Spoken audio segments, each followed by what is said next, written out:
Welcome to Sports Insider. I am Dan Labbe, and we are live on cleveland.com talking Cavaliers, Browns, Ohio State for you in the next half hour. Let's bring in our guest for today, Chris Haynes, our Cavaliers beat writer, joining us, and co-host Chris Fedor, also part of the Cavs team. So I'm not sure if I should call you a guest for this segment or a co-host. I don't know. But, just hanging out. Had nothing else to do for the half hour. Don't pay attention to this guy. We're also going to talk Browns with Mary Kay Cabot, Ohio State with Doug Lesmerises later in the half hour. But first, guys, wine and gold scrimmage last night. And Chris, I'll start with you. The atmosphere there. I mean, there was a line out the door waiting for the doors to open. This was a scrimmage, not even like a preseason game. A lot of excitement around it, though. Yeah, you can definitely feel the electricity in the building. It was electrifying, and I think everybody was just hanging on to try to see what LeBron-James was going to do first. He didn't make them wait too long. He went out there, hit a three, and went out there and drove past Sean Marion on a curl for the dunk, showing everybody that he's still King James over here. So it was definitely a sight to see. It was definitely the beginning of, I want to call history, because I think we're all going to look back on this season and just this time in LeBron's career and say, man, we really saw something special. Chris, of course, you were there as well, running the live chat, among other things. Just tell us about the atmosphere there. Did it have the buzz of a regular season game? Well, if you think back to the last 4 years, in the regular season, there haven't been too many things to get excited about, except for maybe the Miami Heat, Oklahoma City Thunder, the big games. But that had more buzz than a regular season game against the Detroit Pistons or the Milwaukee Bucks. And like Chris said, it was just a scrimmage. It was a glorified practice, but everybody wanted to get a look at LeBron in the jersey for the first time, and they wanted to see what it was going to be like with Kevin Love, LeBron-James, and Kyrie-Irving on the court at the same time. It was more exciting than some regular season games in the last 4 years. All right, I want to talk about something you wrote, Chris, about Kevin Love and his outlet passes, kind of comparing, LeBron James played a little wide receiver in high school with mixed reviews, but, kind of comparing Kevin Love throwing those outlet passes to the long passing game in football. And I think maybe that's going to be the most exciting part of this, the idea that Kevin Love could get a rebound or take the ball out of the basket, put 1 foot out of bounds and throw it down the court. I think their offense is going to be efficient enough where they're going to score over 100 points a game. Mm-hmm. But then you add the element of Kevin Love just grabbing the ball off of a made basket, like you said, stepping out of bounds and throwing one of those two-handed passes, hitting his guys in stride and for easy twos. And if you can get those, if you can get about, it's not going to always, but you can get 8 points a game by just doing that or leading to that, getting those hockey assists, doing it that way, this team is going to be scary, because now you're putting cheap points on the board and you're putting extra pressure on your opposition. And Kevin Love, he throws that ball like anybody that I've never seen. LeBron James said there's nobody in the league that throws an outlet pass like that. And so when you got LeBron running one wing, Kyrie-Irving, he did a double move on Matthew Dellavedova, left him in his tracks, and Kevin Love found him. So it's definitely going to be fun and exciting to watch, because they can put points on the board without even running plays. Yeah, and guys, there's so many guys on this team that can handle the basketball in that situation too. And even Dion Waiters is a guy who could take an outlet pass, handle the basketball, that set somebody else up for an easy basket. And I think what Chris said right there is just so true. They don't necessarily just have to rely on transition buckets for their offense. Some teams in the NBA do. That's their style. That's how they have to play, because they're not good enough in the half court. The Cavs are good enough in the half court. They've got enough guys in the half court with LeBron, Kevin Love, Dion Waiters, Kyrie-Irving, guys that can create for themselves, create for others, but at the same time, you throw in how dangerous they are in transition. It's not just LeBron. It's not just Kyrie. Sean Marion can get up and down the court. They have a bunch of different ways that they can attack a defense offensively. They're the most complete team, I think, in the NBA. One of the other things it does, too, is if you're an opponent, you can't crash the offensive glass. You got to keep guys back. And the Cavs are already going to be a good rebounding team without that factor. But you can't send 4 or 5 guys in on the offensive glass. You got to make sure guys can get back in transition. Yeah, no, there's no doubt about that. And plus, you add the dimension of, I know we ain't talked about, but Tristan Thompson. If he's in that starting 5, which I love, because I think it provides athleticism, speed, and quickness with that starting 5. Because now you're going to be faster and quicker than most teams that you play, especially when you talk about that starting 5. So they can get out and run. It's going to be a lot of running. But on those made baskets, they still have the opportunity to beat you down the court, even still considering the fact that you just made a bucket. So they're going to be scary if they can have those 5 guys click. They clicked yesterday in the scrimmage. I want to keep it in perspective. It was a scrimmage. They did look good, but there's still some work to be done defensive end as well. But I definitely think what they did last night was heading in the right direction. All right, Chris, I'm going to make you David Blatt. October 30th, New York Knicks. Your starting center is Tristan Thompson? My starting center is Tristan Thompson. Okay. I definitely think he adds another dimension to the game. I think it's going to make when you got a 5 guy that's running the back, that's running the floor, he's going to be able to beat everybody up and down the floor. It starts to get contagious. And then LeBron's going to take it to the next level. Kyrie, that team has they can put up some points. Tristan Thompson is not an offensive player by any stretch of the imagination, but just his activity is going to produce points. And I like Tristan more so right now at this stage of his career. That's an amazing thing. Some people talk about the defense on this team, right? Well, I don't know if the Cavs have a rim protector. I don't know if they can keep teams from scoring 100 to 105. All right, fine. Someone has to stop this team from scoring 115 to 120. Yeah. Their starting 5, their potential starting 5, if you average their points per game from last year, it's more than the Cavs as a team scored all of last season. So some team has to figure out how they're going to keep the Cavs from putting the ball in the basket. And in basketball, you still have to know how to score, and that's something that the Cavs haven't been able to do the last 4 years. They're not going to have a problem with that this year. And defense, defense is great. Defense does win championships, but at the end of the day, it's who outscores the other opponent. Right. So I think they're going to be favored most games. And the NBA is an offensive league. I mean, let's not especially kid now, ourselves. especially now with the rules, Speaking of Tristan Thompson, Dion Waiters, and Chris, I think you and I have talked about this a little bit. For those two guys, now that they have all this talent around them, it really makes the game simple, especially for a guy like Tristan. You've got one job. This is what you need to go do. You don't need to be a scorer.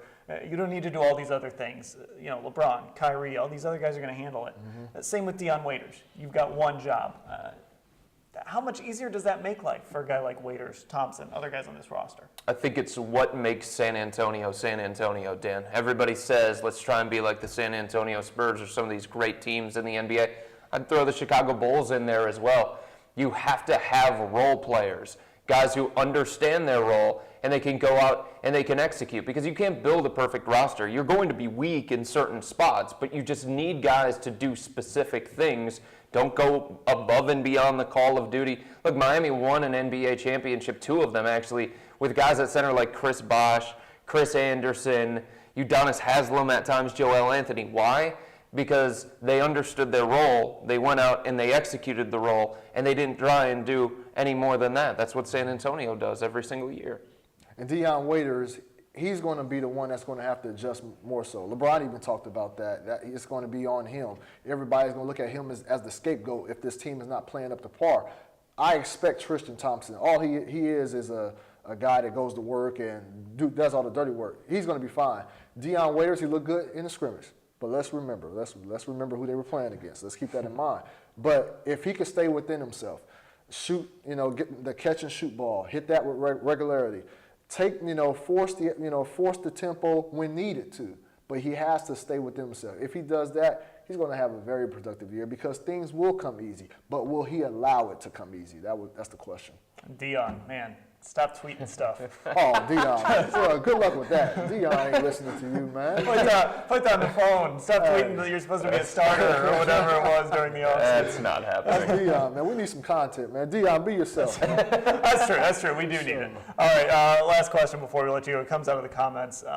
Okay, defense we know is an issue with this team, but a commenter asking, what do you think the biggest weakness on the Cavs team will be? Is it defense, something else? No, I think it's depth. Depth. I like Sean Marion. I think Mike Miller can provide, and Anderson Varejao at times, but that's about it. You're talking about 8. Everybody else, Matthew Dellavedova is beloved here.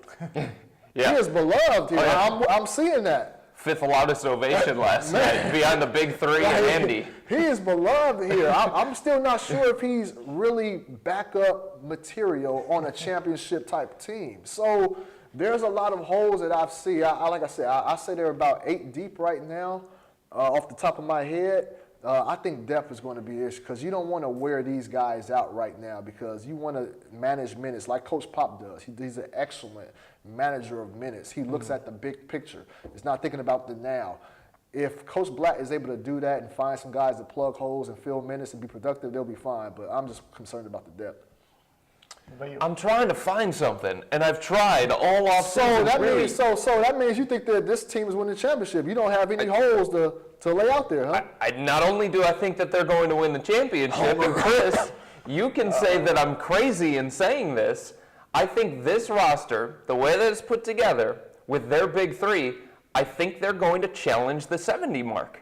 The 70 mark of the Chicago Bulls. I think they're going to challenge it because I just don't see that many weaknesses. You talk about the depth. They're 8-9 deep. That's pretty good. I'll take that every single day of the week. And I don't think it's going to take as long for this team to come together necessarily the way that it did in Miami. Because in Miami, you had LeBron James and Dwayne Wade, and they were similar types of players. I look at this big three more like Boston's big three in the sense that it just makes more sense. In Boston, you had the shooter, you had the scorer slasher with Paul Pierce, then you had the big guy with Kevin Garnett. Here you've got LeBron, you've got the point guard in Kyrie, you've got the big guy in Kevin Love. So I continue to try and find something that's going to hold this team back. And I think the only thing that can stop the Cleveland Cavaliers is the Cleveland Cavaliers. Well, let me tell you something right now, Chris. That statement you just made right there, what you did right there was disrespect the greatest basketball player that ever played this game, and Michael Jordan. Let me tell you something right now, man. 72 wins is unheard of. Come on now. I know. Come on now. If there's a team to do it, is it not this one? No, it's not this team right now. Is this the best overall team that LeBron James has played on? Not the best big three, the best overall team. I can't say that right now. I have to wait. I can't base it off of scrimmage. I can't look at the scrimmage playing against Matthew Dellavedova and those guys and saying that they're going to win 72 games. Or 73. You're talking about challenge? Challenging 70. Yes. How many times is this team going to go into a game and be like, well, I don't think they're going to win that one? The words by the famous Dion Waiters, what he said yesterday, that's nonsense. That's complete nonsense. I get it. The NBA is tough. I don't want to disrespect San Antonio. But this is the deepest team that LeBron James has played on. It's a team that doesn't have holes. All right, we're going to have to carry this discussion on someplace else because we have to move on. But that is quite a way to end it.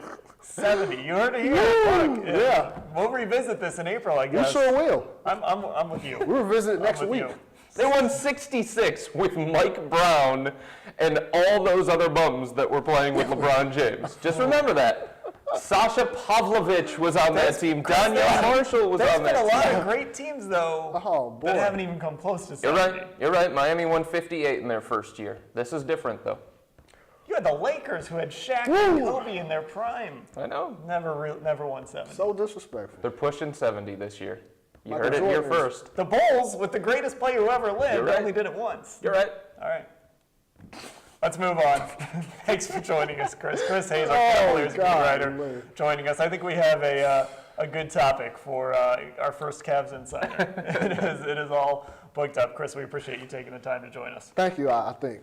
All right. You can have all his coverage, cleveland.com/Cavs, all the coverage from Wine and Gold Scrimmage and all season long, right there, cleveland.com/Cavs. We're going to switch gears and bring in Mary Kay Cabot momentarily. Dan Labbe with Chris Fedor on Sports Insider every week at 11:30. And, of course, we'll be back at 12:30 with Fantasy Football Insider to answer your fantasy football questions. So make sure you stick around and answer those questions.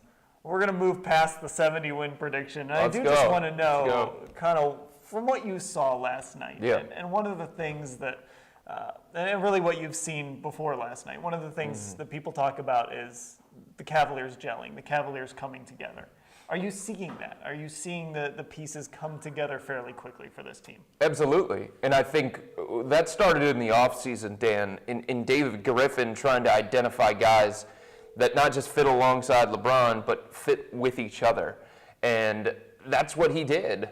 Mike Miller is perfect on this team because he can be in that role of a shooter. And you saw it last night. Again, it was just one scrimmage, so nobody's going to get too carried away. But you saw the floor spacing, and you saw togetherness from these guys. And I think it helps that LeBron has played with Mike Miller. I think it helps that Kyrie has played with Dion. And it hasn't always been great with those guys. I think it helps that LeBron has played with Andy before, and Sean Marion has played with Brendan Haywood.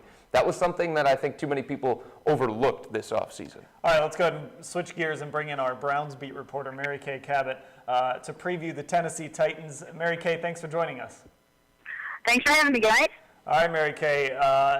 And what's the latest on Ben Tate? Do we know anything about today, or is he any closer to playing on Sunday?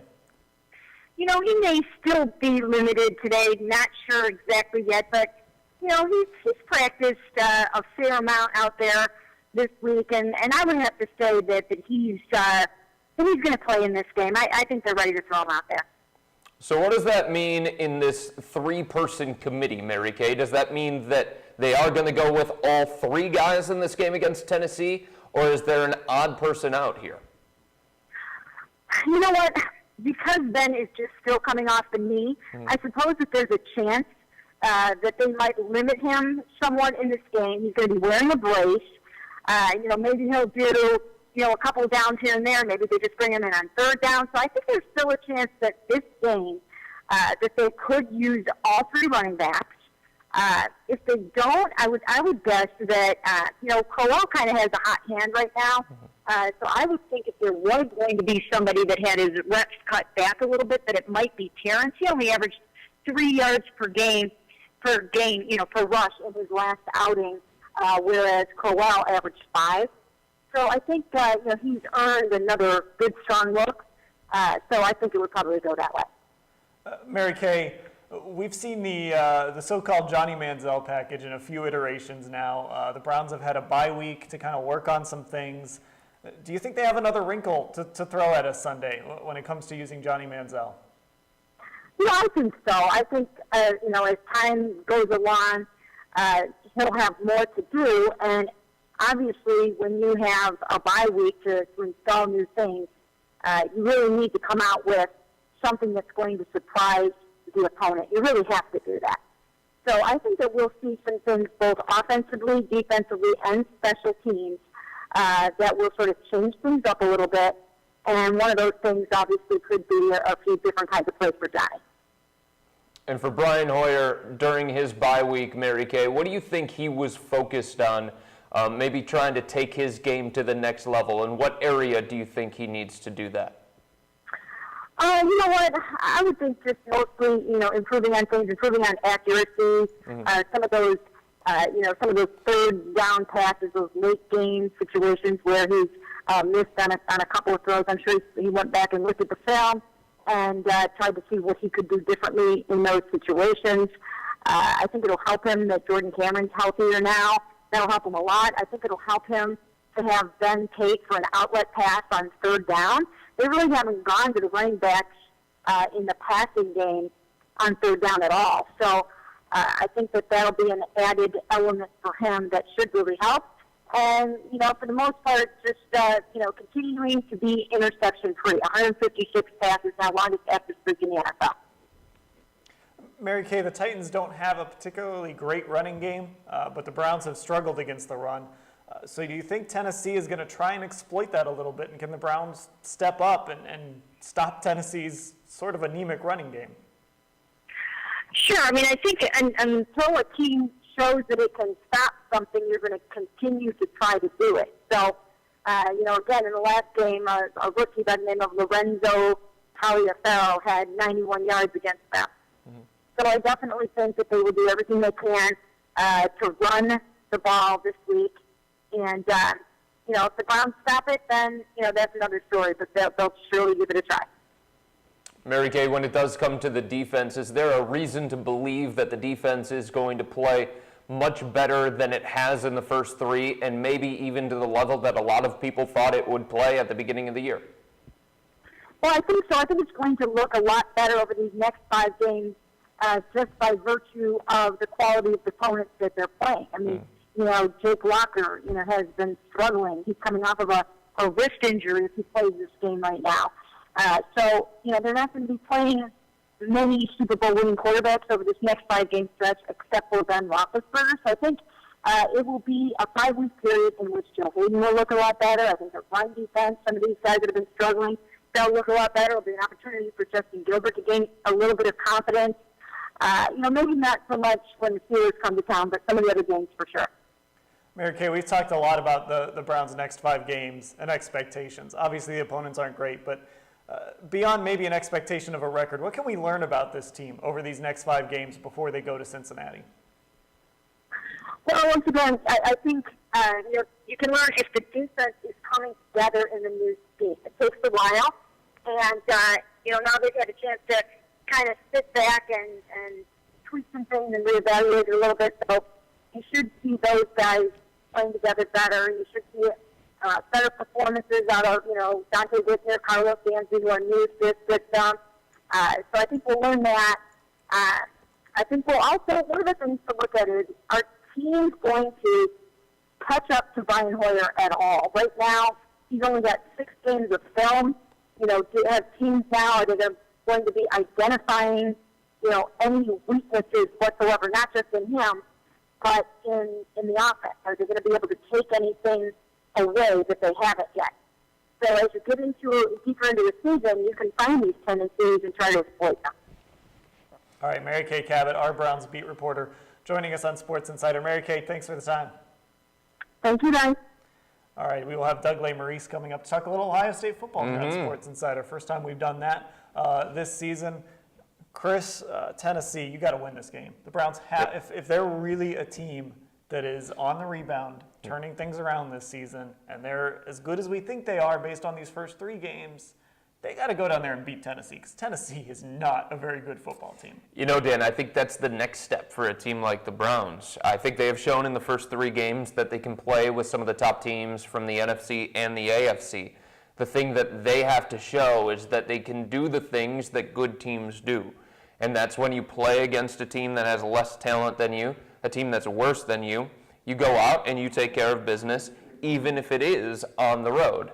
Sometimes you're going to trip up here and there, but these are the kinds of games that this Browns team needs to win to, like you said, show that they are different, show that they are making progress and going in the right direction. And you're 0-2 in your division, but you've got 5 games here where you can make up some ground out of the division, and then you go to Cincinnati. Cincinnati's really good, but you've got a shot to get to, 5-3? Yeah. That's not unrealistic.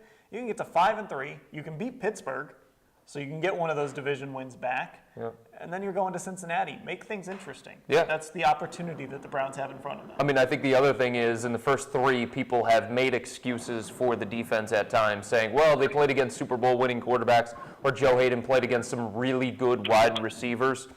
No excuses this week. This defense has to step up and play like a defense that we thought it was going to be. And Jake Locker's a guy, if you get pressure on him. Yep.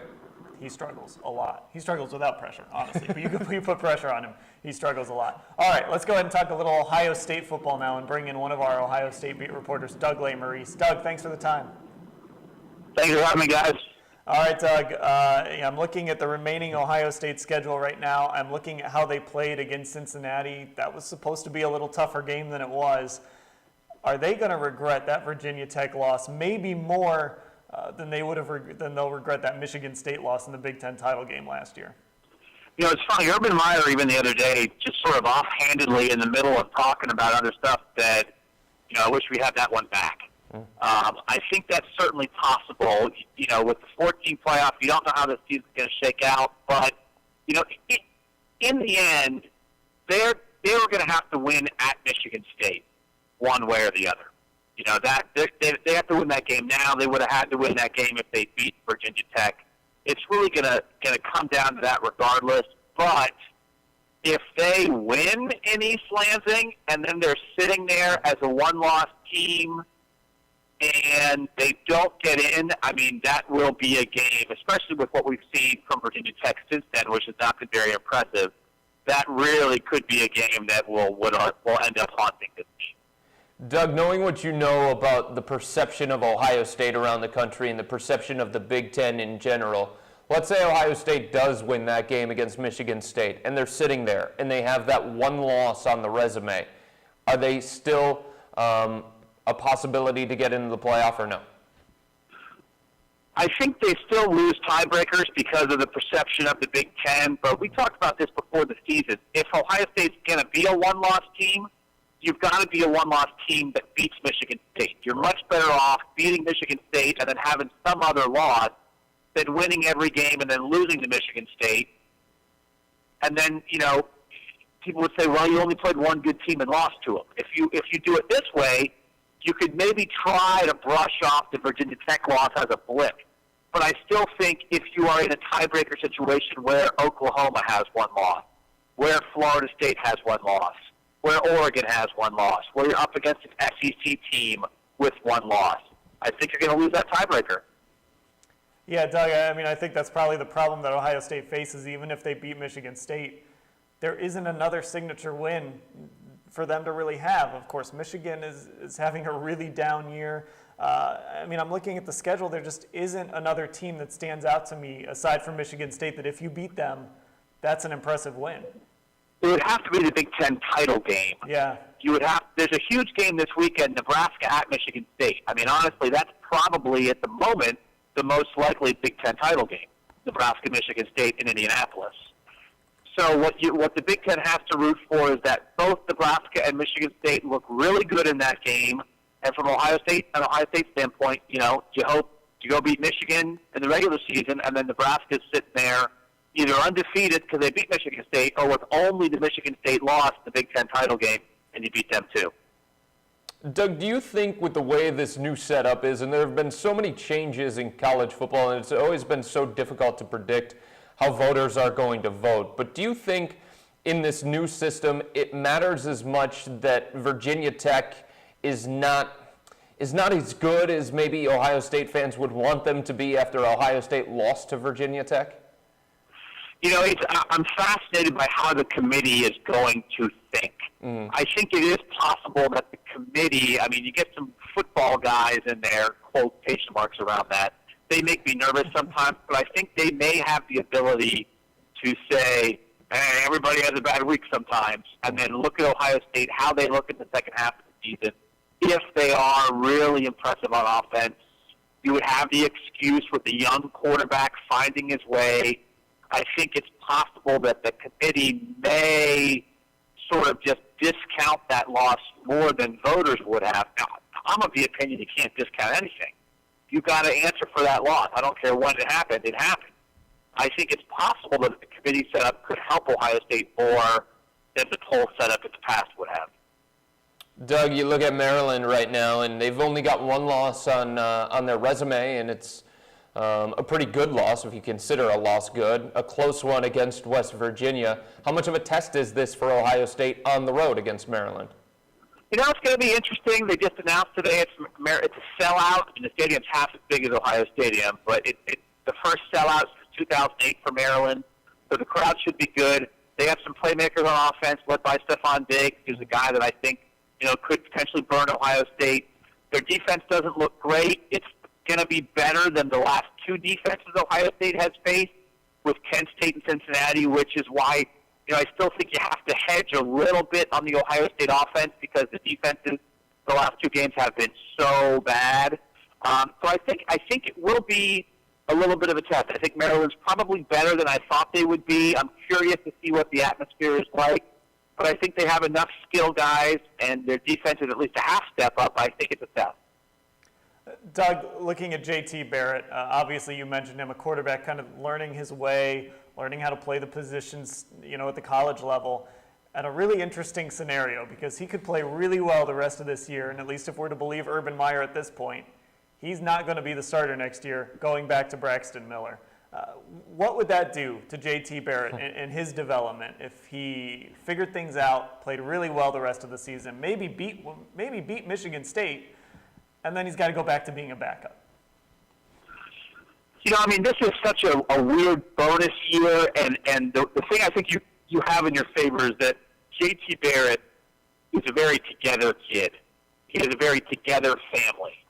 I don't think he or his family would be the kind of people who are going to be pounding their fist on the table if that scenario unfolds.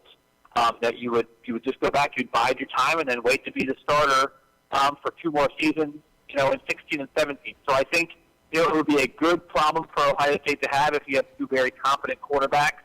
And in the end, it's way off in the future. If they get to that, I would imagine Urban-Meyer would find some creative solution so that J.T. Barrett would not just be sitting on the bench doing nothing the whole year. I don't think you'd have a split quarterback situation. I think he'd find a way to get J.T. Barrett on the field a little bit each game, though. Doug, there's no way that he would consider transferring the way that Coker did and the way that Clint Trickett did and Brissett did. Nothing like that, right? No, I mean, it's just, this was set up originally that J.T. Barrett would have been in a very good spot. If he would have sat behind Braxton this year as a redshirt freshman, he would have had 3 years to be a starter, starting next year, which is still pretty good. The scenario is still 3 years of being a starter. It's just starter, sit, starter, starter. So it's not that they don't like him. It's just a weird thing. I really don't think it would be anything that people would have to worry about, J.T. Barrett taking off or anything like that. All right, Doug Lesmerises joining us on Sports Insider talking Buckeyes football. They play at Maryland on Saturday. That's a noon kickoff. Doug, thanks for the time. Thanks, guys. It's a really interesting scenario with J.T. Right. Barrett. And look, Braxton Miller's a good quarterback. He's a Heisman candidate type of quarterback. If he can stay healthy, this team might even be undefeated if Braxton Miller were your quarterback. Maybe they beat Virginia Tech. It's such a tough scenario. And you can't blame Urban-Meyer if he goes back to Braxton next year. Yeah, I think that's a great point, Dan, because some people sometimes get caught up in the moment in what's happening right now. And J.T. Barrett in his last two, against Kent State and against Cincinnati, he's been very, very good. But I was talking to Ari Wasserman, the other part of Ohio State's coverage here on cleveland.com and the Plain Dealer, and he made a great point. He said, you can't forget about what Braxton Miller did the last 2 years. You're talking about a two-time Big Ten Offensive Player of the Year. You're talking about somebody who was considered a Heisman Trophy frontrunner coming into this season. If he comes back and he is healthy, he is going to get his job back. And you know what, Dan? He should get his job back because he is one of the most talented players, not just one of the most talented quarterbacks, one of the most talented players in all of college football, and J.T. Barrett simply is not on his level. Yeah, I think the only scenario would have been had J.T. Barrett come on, done a Johnny Manziel or a Tim Tebow or something like that and become Heisman candidate, Heisman winner freshman year. We haven't seen that. He's still learning. He still has some growing to do. And frankly, doing it against Kent State, doing it against Cincinnati, it's not doing it against Michigan State. It's not doing it in a conference championship game. Still a lot to prove. And it's funny because a lot of people get down on Braxton Miller, say he's not a great passer. He's not. I think Braxton knows that. I think Urban-Meyer knows that. But in college football, you can get by with a quarterback who's not a great passer because he can be so dangerous with his legs. Tim Tebow won a national championship. Would anybody say that he's a great passer? No. So if we're talking about Braxton Miller going to the NFL, that's a different conversation. In college, dual threat quarterbacks, guys as dangerous as Braxton Miller, you can win a national championship with those guys. That's what's great about college football. It's right? such a different thing from the NFL, and it's a lot of fun to watch. Right. All right, that's going to do it for Sports Insider. Our thanks to Chris Haynes talking Cavs with us. Chris Haynes talking Cavs with us, Mary Kay Cabot talking Browns, and Doug Lesmerises talking Ohio State. Join us again next week at 11:30 for another edition of Sports Insider, and stick around at 12:30. Chris and I are going to talk fantasy football on Fantasy Football Insider. Until then, thanks for watching.